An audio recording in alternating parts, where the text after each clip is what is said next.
You're listening to the Meet the Farmers podcast with me, Ben Eagle. To listen to previous episodes, visit thinkingcountry.com or find the podcast on iTunes by searching for Meet the Farmers.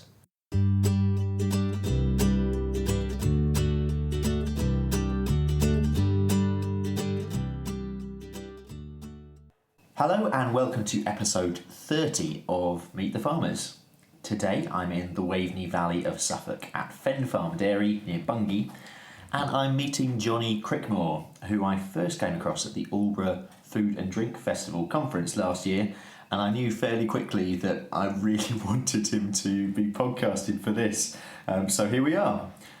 Alongside his wife Dulcie, Jonny has diversified the original dairy farm into a pioneering cheese and butter making business, focusing on making, and I'm quoting from their website here, exceptional artisan products, although I would agree, including the only traditional raw milk Brie style cheese produced in the UK. Jonny, thank you so much for speaking to me today. No worries. Before we talk about you, can we talk about the real stars of the show here, who are your Montbéliards, without which really your products couldn't be made. Why choose the Montbéliard, and what were you milking before they came? Because this is at its heart really a family farm as well, family dairy farm. So previous to the Montbéliard, we were like many farms where we gradually over the decades turned from a British Friesian into a Holstein dairy herd.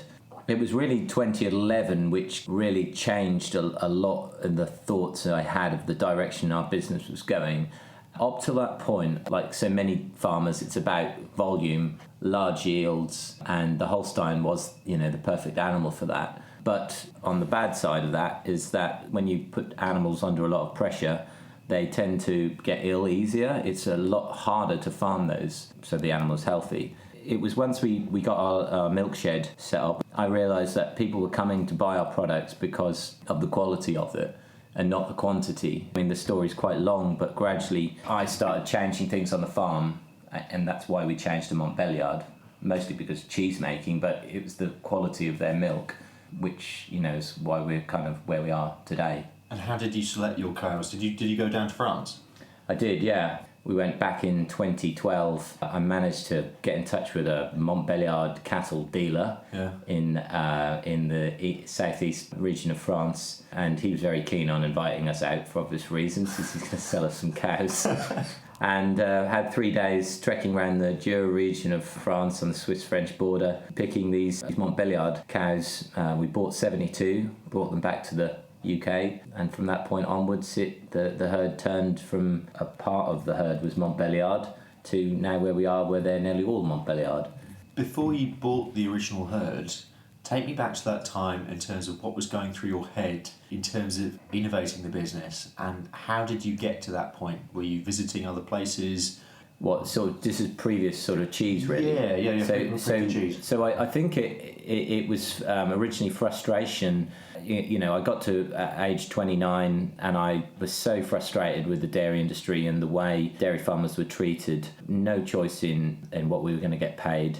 And on top of that, I think things have improved since then. People have woken up to that, realised that. But I feel like that we were really abused from milk, the milk industry, the big milk processors, and the supermarkets beyond them. And that bitterness or that anger really sort of what made me look for other things. And we actually started to look into having a flock of free-range hens.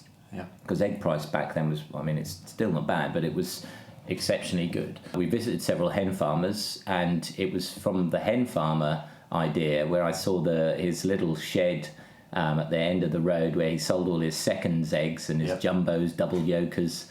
And I just was fascinated the amount of cars that kept pulling up, going in, getting eggs, putting a coin in a box, and off they go again. Yeah. And I just loved the simplicity of it. And I asked him how sort of much he made in a week from this honesty box thing. And he said, about 500 quid in cash. And I thought, well, hang on a minute. It's like, so you're doing nothing. You're literally putting your eggs on a shelf and people are going in there and collecting them and paying you for it without having to man the shop or anything. And I thought, why are we not doing this in the dairy industry? It's like I've never ever seen anybody sell their milk. Back in the day, a lot of farmers would have milk rounds, but farmers gradually got out of the milk round and concentrated on just producing milk, and because probably at that point in time it was actually better to sell to a dairy processor. But gradually, as you know, all of these milk roundsmen have disappeared, we've got to a point where there's nobody in the industry selling their own milk anymore. Things like pasteurisation puts people off. It's a lot of investment, a lot of equipment you have to buy. And I just went back that night and just thought about it. I spoke to my wife Dulcie. I said, I think we ought to sell our milk. And so we started looking into it. The reason we went for raw milk was two reasons. We knew it tasted amazing. We were drinking it at the farm all our lives, and nobody was able to tap into this. And also the fact that, you know, raw milk, I didn't have to spend a lot of money to get going. Pasteurising, bottle plant, all of that, I didn't need that to begin with. So with literally 600 quid, we got a garden shed, painted it like a cow, bought a second-hand fridge off eBay, glass front so you can see the bottles. We bought some luggage tags. We printed our own stickers. We stuck on the luggage tag.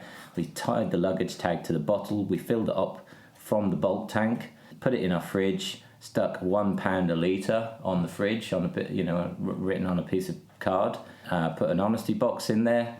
30 litres went in there on August 2011. And the end of the day, there was, believe it or not, £30 in the box just from filling up bottles. And gradually, as the weeks went by, we kept seeing the same customers coming back. We had a comments book in the little shed. People were writing comments like, "Oh my God, I can't believe milk tastes like this. I forgot that milk tasted so nice." And we just kept getting more and more of this. And gradually, our sales grew. We were selling 100 litres a day. So it was really from that moment onwards, I just really rethought what direction we really should be taking with this. So at that point, it was all local market, local demand. How did you match your growth against that? So how quickly did you go from your 30 litres onward?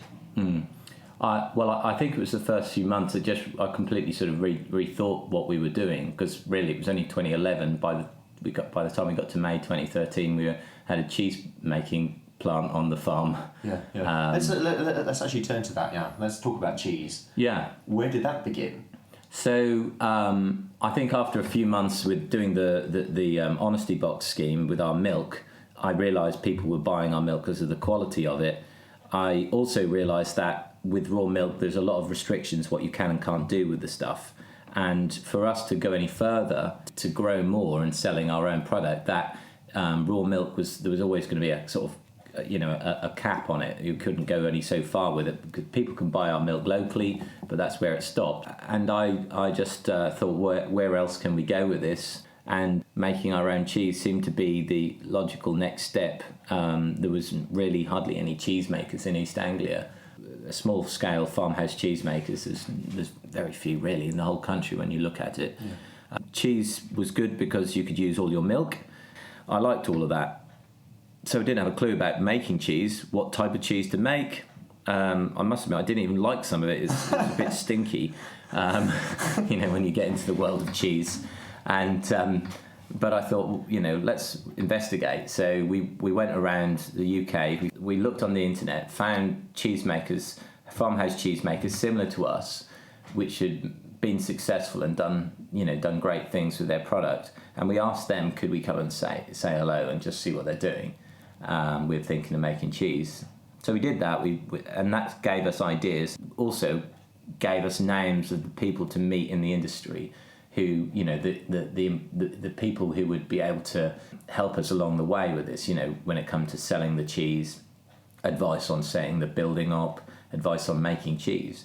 So we managed to eventually find a French cheesemaker, and we got in touch with him. He'd done a little consultancy work in the UK, and at this point we realised the cheese we wanted to make was a brie de meaux, a brie style cheese, raw milk brie. The reason why that cheese is because nobody was making it in the United Kingdom. Mm-hmm. You cannot find anywhere else raw milk brie, and you still can't, as far as I'm aware. So that gave us something different, a niche. So we knew what type of cheese we were going to make. I learned from the people we visited that it came across that people who were successful with having a great cheese didn't tend to make that many more cheeses. They generally spent time concentrating on one cheese and sold it nationally and internationally, and they were known for that cheese. I like that idea. That's what I wanted us to achieve as well. So we focused on Brie. We got in touch with this French cheesemaker. He then suggested the Montbéliard cow because I wanted to do it properly. I wanted to, the detail, with a product, it's all the detail, isn't it, which makes the difference. We designed our building 2012. A smaller version of what we've got now. It was only so far we could sort of dare go with it, but from that point onwards we created a good product.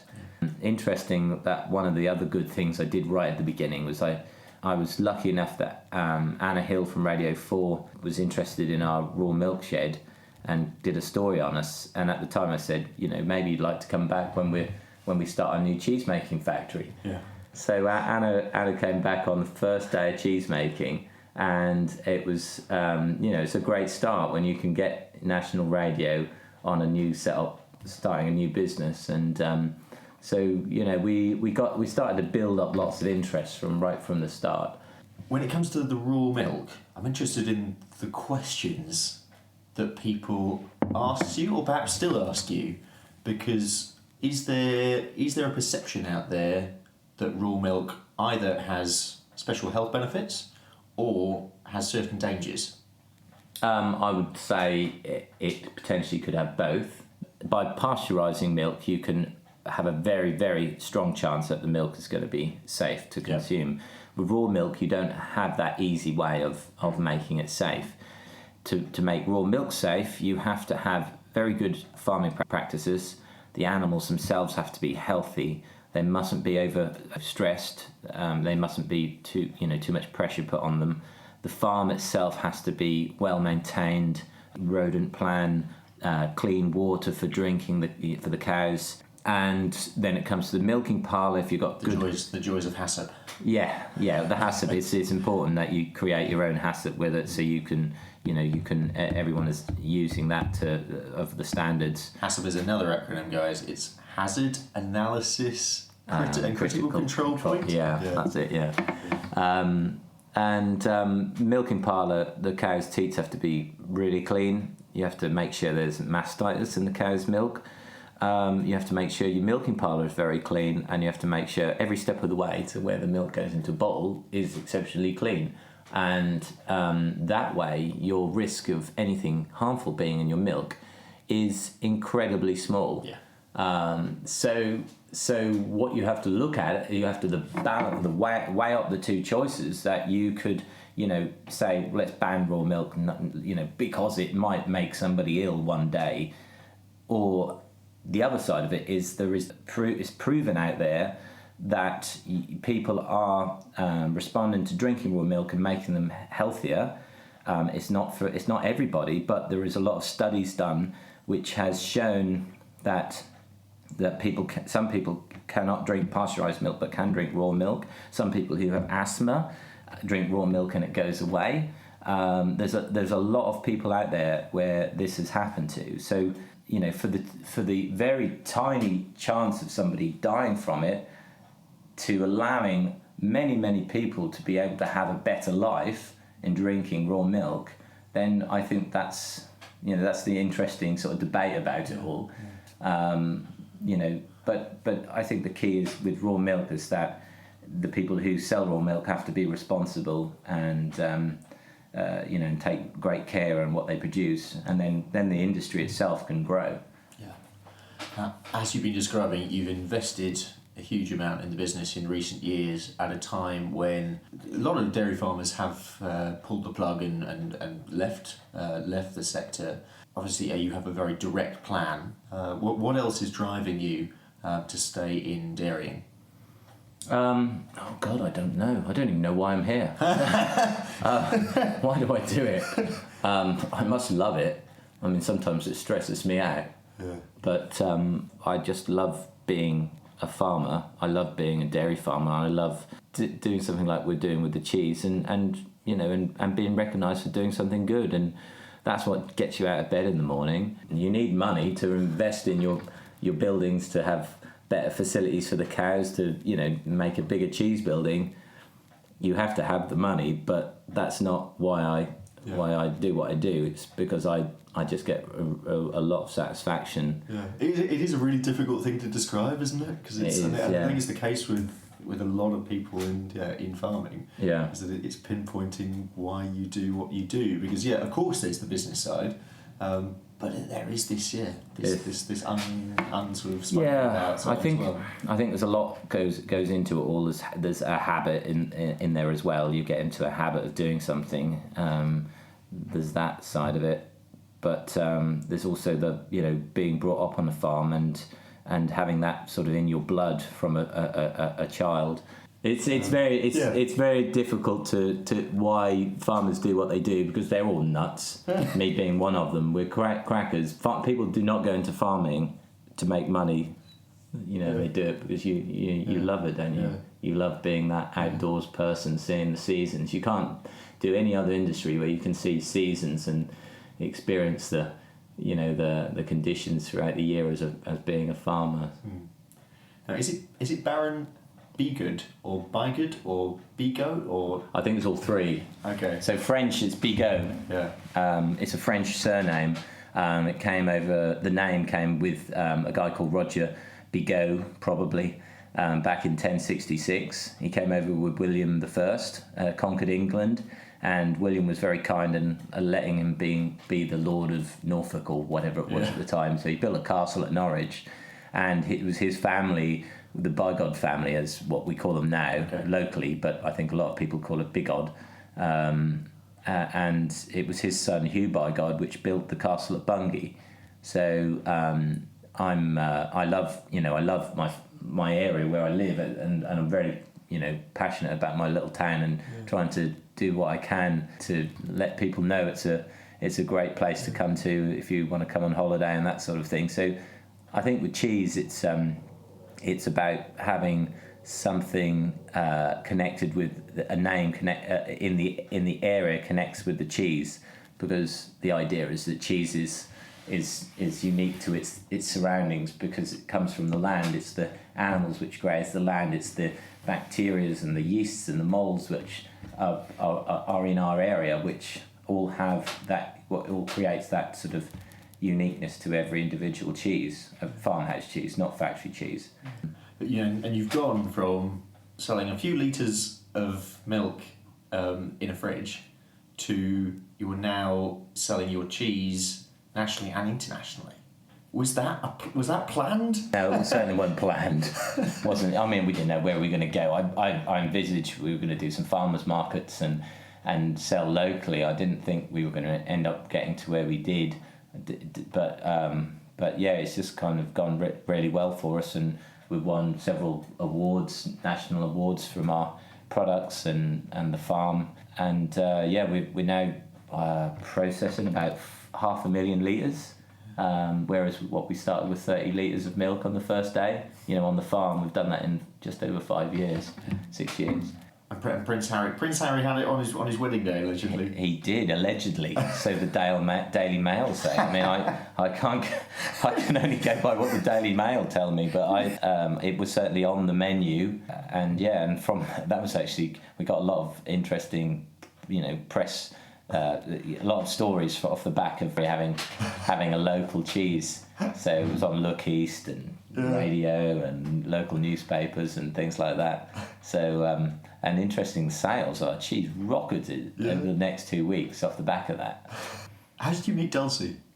From the pub down at Bungay. So I never met Dulcie before until I was 21. But she went to school at Halesworth, the next village down, and I went to Bungay, but we never met until we were in our early 20s. So like you do as couples, you find you've got a lot in common with each other, don't you? Yeah.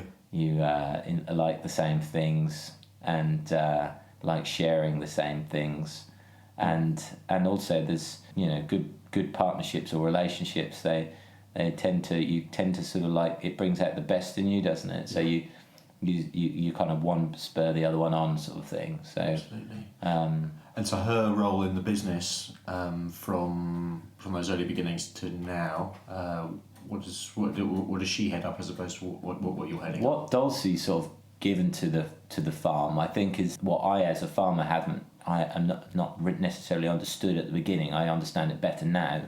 You need to have a certain style with your business and your brand, and Dulcie seemed to understand that better than me. So it's like the words we use, everything is thought about. Nothing is done without a lot of thought behind it. And, me, I'm just like, I love being productive and making good products, I suppose. So my passion has been the actual making the cheese and the butter and having happy cows, and so it's probably a good mix having the two. One of the things I read last night in my research for this, they say you should never read anything on the internet, but you walked from coast to coast. I did. I didn't know how that got on the internet. I don't know where that was, but I read that, yeah. So you walked from coast to coast. How long did that take, and what was going through your mind, and did that have any influence on the way you think generally? I think I like epic stories, big stories. I'm a Lord of the Rings fan, and I loved. I walked from the coast to coast, the Alfred Wainwright, wasn't it? Yeah. And from St Bees up in the Lake District over to Robin Hood's Bay. That was a year before we started making... No, that was a few years before we started making cheese and butter. It was one of the best holidays I'd ever had. Yeah. Oh, you can't ever see stuff like you can when you're walking. I completely agree. I mean, yeah, it was last year, a couple of years ago, I bought the Suffolk Coast Path. Oh, right. Which I think it's supposed to be about 60 miles. It ended up being 72 miles. I don't know where those extra miles added on. Diversions to the... Yeah, absolutely, just a few. And it does, doesn't it? It just, the whole pace of looking at life changes. And, just having that, like, break from the norm, like, I walked for 2 weeks, and I never got in a car for 2 weeks. I just walked everywhere. Yeah. And after about the first 3 days, my feet were crippling me, my knees ached. I slept in a tent in the cold and got wet. And we were thinking, why am I doing this? Forget this. Like, let's go and enjoy ourselves. But at the end of it, it was just the most enjoyable, satisfying thing I'd ever done. We always go for long walks now. Fortunately, with the kids, the coast to coast is maybe going to be a few more years before we revisit that one, but once they get a little bit older, maybe. But I think that the article or whatever it was said that one of the things they want to do in the future is to walk it with you. Yeah, they do. Yeah, my little boy Arthur, he wants to do the coast to coast. So he's fascinated. I tell him all of the little stories along the way of what we encountered, and he loves all of that. Yeah.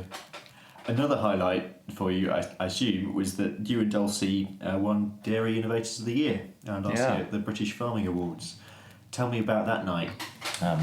Might as well just get the award down right next to it. Oh, amazing. It was incredible. I just felt absolutely amazing off the back of that, because as a child and teenager, I'm being a farmer, typical farmer. I get the Farmers Weekly, the Farmers Guardian, and I scroll through the pages and look at like the new John Deere tractor or the such and such bull has given so many excellent daughters and all of that, but every year you come around, you see awards and these like top dairy farmers winning them, and you always think, wow, God, if we could ever be as good as them. And so lo and behold, we win the Dairy Innovator, which is really makes me feel amazing. A great feeling. I think the fact that we won the Farmers Weekly Diversification Award the year before, and then this is kind of the same group as the Farmers Guardian, be recognised 2 years on the trot from different magazines, then it just really made us feel great. I really didn't expect to win either of them.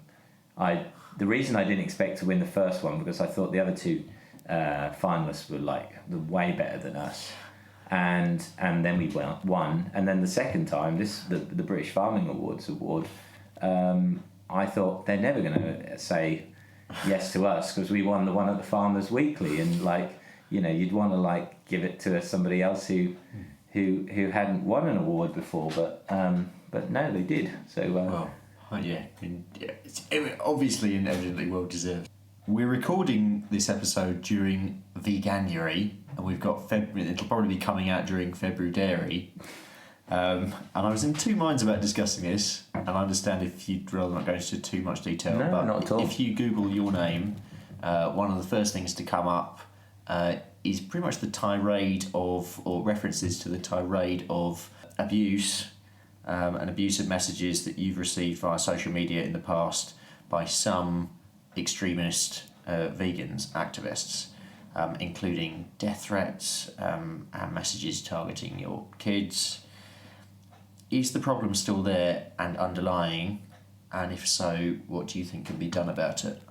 I mean, first of all, probably want to go back to like kind of how we got give some context, roped into the vegan thing. So it was about this time last year, and it just literally was. We had 3 calves born by one heifer, and we thought we never had this happen before. We thought this is amazing. We'll put a picture on Instagram, Facebook. Got loads and loads of lovely comments. One local vegan retweeted or whatever the words, whatever it was on, and put it onto some vegan site. And have you ever seen those pictures where there's some guy killed a rhino and stood in, and they get onto Facebook and there's like 15 million views or something, and everyone's saying what such an evil person he is and all of that, which, to be fair, is probably true. The kind of same thing was happening with that picture. It just went from vegan site to vegan site, and the trouble is, as the hours and days went by, the shares got bigger and bigger. So every time someone shares it, that person probably has another few people who will share it again. And the trouble was, it just got out of hand, but it was just going round and round with all of these vegan extremists around the world. We didn't reply to it. There's no point replying to stuff like that. It's just, what they were saying was completely inaccurate and wrong. But they started saying things like, between the vegans themselves, saying, that maybe the farmer will die of cancer, will be his comeuppance, or maybe we should come round and take their children away and and see how they feel. Really just getting quite disturbing. I can't remember. I think it was a local radio picked up on this and did a radio interview with me, and that then was picked up by the local newspaper, which then went to the regional newspaper, which then was sold to the national newspapers. Right. So then it ended up on pretty much every national newspaper, whether it's the paper or the website. Then TV picked up on it, so I ended up. It just kind of got escalated and got to our original pictures were 100,000 views or comments and things like that. The power of social media. Yeah, and then it ended up going on national TV with This Morning, and sat next to some kind of quite weird vegan who was really one of the stirrers of this this episode of why it was getting out of control. And I learned a lot from the back of that. I mean, first of all, I suppose to sort of why were we picked on, I think it's quite obvious, because most dairy farmers don't have a website, which is a shame for the vegans, because they're aiming at the wrong place. If you're thinking about trying to have a go at a farmer who is abusing or mistreating his animals, you could probably start with more intensive units where you've got hundreds of thousands of animals in one shed. Probably would make more sense rather than a small dairy farm who's actually making a very high standard of animal welfare and looking after their animals. But they chose us because we're on social media and we were more public speaking.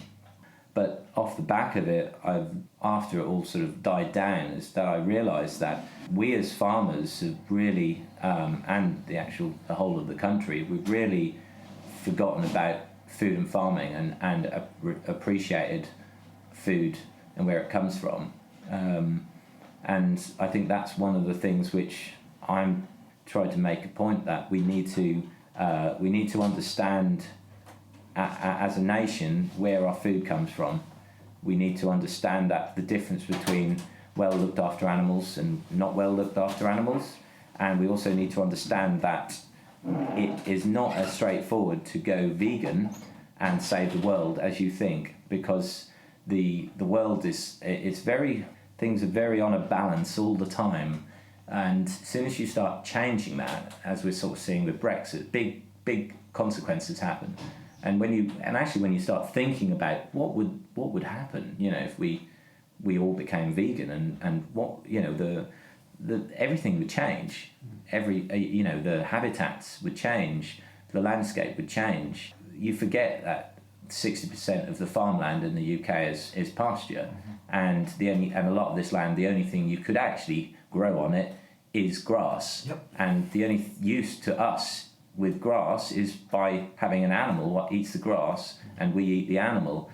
So things are not straightforward. But there's been a former Meet the Farmers guest, actually. Sorry for picking on you, George, but George Young, who features in episode 22, actually argued in his episode, George is an arable farmer from South Essex, that the vegan movement could be seen, just playing devil's advocate a bit, as a positive thing for the food sector, because vegans are people who fundamentally care about what they eat, they think about what they eat, and are interested and engaged in conversations relating to food and food production methods. What would your response be to that view, that veganism can be a positive thing for food and farming? I agree with him. I think that we are looking at several different things here. One's what targeted us. That's definitely not the right approach for a vegan, and I'm hoping that this year, that this vegan annuary or whatever's going on right now, that I'm hoping that they've realised that actually you put people off becoming a vegan if you act like that. But I do agree that I think that the future for us as humans is to eat less meat, and I'm all for that. I just think that we shouldn't rock the boat too much, and I think that where we get our meat from, that we should respect the animals, and we should just make sure that the meat what we're eating is from better sourced meat, better sourced dairy. The animals' welfare is looked after, the way the environment is cared for from that farm is also thought about. I think that's the future. I think that you have to be careful, like just thinking that we're all going to become vegans one day, because the reason we as humans have got to where we are is because we eat meat. So I'd be very careful of that. I think it would be much more sensible to not overindulge in meat and dairy, but to eat it in proportion with other food. And just think a little bit more about what type of food you're eating. Brilliant. It's 1 minute soapbox time. So this is a relatively new thing on Meet the Farmers. Guy Smith and Martin Lyons have been great supporters so far on this. So, Jonny, you have 1 minute to talk about any subject of your choice. This could be to do with farming, it could be to do with non-farming. Up to you. So my subject is boringly in farming. It's raw milk, and what I wanted to just say was that in the last year, me and one or two other raw milk producers have started work with the Food Standards Agency on creating a raw milk producers group. What was really lacking, and as the last sort of 5-6 years of more and more dairy farms turning to selling raw milk from their farm gate, is that we have no sort of association or group of people to go to for advice, and that's something which we've early days, but is going really well for us. So you just got to watch this space, but it's for a better future for raw drinking milk in the UK. Brilliant. Can we go and have a look round? Yeah. And maybe eat some cheese? Yeah, definitely. Let's do it. I've just got Ben with me. We're going to do a tour round. We'll meet you on the way round. So we are white booted, white coat and hair netted up, and we're in Cheese HQ. Johnny, tell me what we're seeing. So we're just coming in corridors at the moment, but this is our new cheese making facilities. This building is an improved version of the old building. The flow of it is better. It's designed specifically for our cheese. So we move into this room. Where we're standing now is two big tanks on two tall stands. And as you look through the window, that's the milking parlour. So we are a proper farmhouse cheese because it's made on the farm. There is literally yards between where the cows are milked and where the cheese starts being made. The beauty about what we do is the milk doesn't age. It's not chilled, it's not reheated. It comes straight from the cow, body temperature, drops into our tank, and that's the start of the cheese making. So this morning cows were milked, 4 a.m, 4:30 a.m, cultures were added to our milk to start the acidification process. So that's where it's all began. So that's sort of the start of your daily routine. Yeah. Come in here first.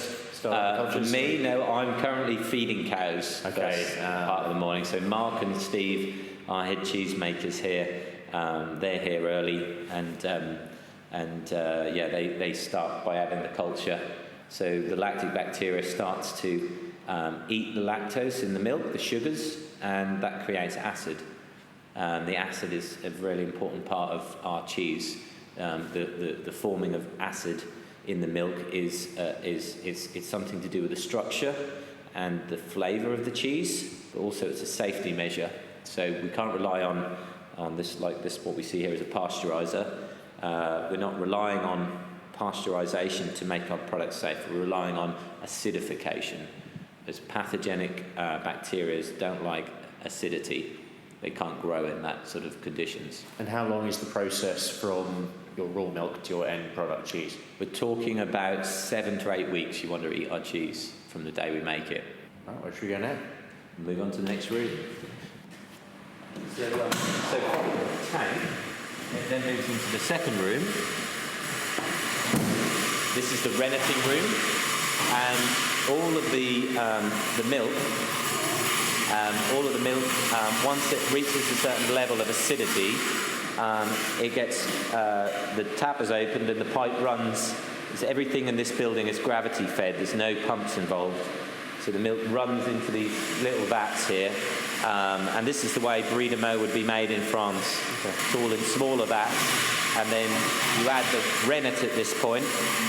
The rennet is an enzyme from a calf stomach. It goes in and it turns milk into a solid. It cuts these little hairs off each protein called capecaisins. And once it snipped them off, the proteins become like magnets. They stick to one another. And that locks all of the moisture in and the fats in and the minerals, and all of these things are locked in, and then that's its first sort of stage of cheese making. Once the rennet has made the curd form, we then wait a certain amount of time, and then we cut the curd with long knives. That helps some of the whey separate. So the whey and the curd start to separate. The whey comes to the top. We then take the whey off the curd, and we wheel the vats into this room, and this is our making room, and this is the cheese we've made today. So every one of these has had a ladle, which has done a thin slice of curd and placed it into the hoop. So it's nothing is smashed, the curd isn't smashed, it's all gently laid down into the moulds. And then after a certain amount of time, the curd keeps draining down, and the top hoop comes off. And at that point the cheese is then turned. So this has all taken a lot of time to just get the perfect amount of curd, the perfect amount of moisture. There's so many factors in, like just, understanding the balance of it all. So this is the salt room. So we've half salted yesterday's cheese. So what happens is cheese on day 2 are put on racks. The racks are then, with the cheese on top, go over this conveyor belt. They touch this as the conveyor belt moves around, and this box here shakes a little bit of salt on on the cheese as it goes through it. And how vital is the salting process? Very important. It's one of the most important steps of the whole make. It depending on the amount of salt that goes on the cheese will depend on what type of growth of molds and yeasts will grow. So too much salt, a certain flavour will come off from that. Too little salt, same again, a certain type of mold will grow on it. So the cheese gets salted on one side and it's turned over. This afternoon it will have the second side. But currently it's living in this room. So this is yesterday's cheese. And you can the smell of this room, it's called the hastener room. And for the second day to the fourth day of cheese making, it's about 17 degrees in here, and this is the room which helps start the mould growth. So by day 2, the little pools of whale will be gone. So I mean, looking at it at the moment, this is from day 2. It's about, it's like a sort of thick, it's a thick cream consistency. And it's like slightly thicker than that, but holding together and. You can see it's the cheese, but it's really just curd. Yeah. Salted curd. Yeah, that salt is very significant coming through. Yeah, a lot of salt. But that will all disappear gradually. What advice would you give to a dairy farmer who is interested in diversifying into either ice cream or cheese making or some other added value product? Where would you begin? I would be looking towards a gap in the market, a niche product, something different. Even bringing something back from what was popular once and isn't anymore. Do your research before you go into anything, and that then gives you a good story. When someone buys an expensive piece of cheese, then they want to not only buy it because it tastes nice, but to understand the story behind it. To be successful, you've got to have, with this kind of product, you've got to have the good story to go with it. So you need to think about all of those before you go into whatever you're going to do. So this room is like that room, it's just once again turned off. Then we come into the packing room. So cheeses are brought in here. This fan is turned on. It's just to try and dry the rind a little bit. It's important that we dry the rind before we wrap it in paper, because it gets a bit damp underneath the paper. So it sits in here for a few hours before it's wrapped in paper. We've got our wooden boxes, what the cheese lives in, and then why we've designed the building is the washroom is central. And here is the noisy washroom. We've got a big dishwasher there, and everything can come into the washroom in the centre of the building without going back through some of the rooms where cheeses are. So we're now in the chiller room. Yeah, so the cheeses have been wrapped, they've been put in the boxes, little wooden boxes made from poplar wood. The box we source from France. Very few people use this box in the UK at present, but I think it's a great way of helping the cheese mature on without losing the moisture out of it. It's a good little home for it, and also shows off your product brand, the name of the product. So as we look in this room, it's in batch order, so the youngest cheese at that end of the room, 3 different sizes, and then we get to this end of the room, you've got the cheeses, next one's going out. How much do you know about your customers in terms of who they are, what they want? Well, it's important to keep asking them what they want, but I mean, our customer is going to be someone, people who care about food, who like high-end food, good quality food. Customers who buy our products are people who want tasty food, but also care about where their products come from and know the story. So there's also places where our product really wouldn't suit, and it would devalue our product. So we also have to be careful who we sell to, so we don't go against what we stand for and what our business stands for. So we are actually now looking out on the cows, who are very happily, half of them are lying down, half of them are standing feeding. When do you put them out in the spring? It depends roughly. As soon as we can. You have to be realistic that whether the winter can still bite you. Yeah. Even if you go for early March ideally, but we've had terrible weather in the middle of March, end of March. You end up bringing them back in again. So it's not before March, but I think the best we've ever done is about the 13th of March. And I think I'm right, and you're carving in 2 blocks. Yeah, we carve in 2 blocks. I like the carving block system because I can concentrate all of our time on focus on one area of the cow's lactation at a time. But in an ideal world, I'd have everything carved in September and October. Yeah. But because we need milk for cheese making all year round, we decided to bring in a second block of cows calving, which happens in February and March. So this group here are awesome calving cows.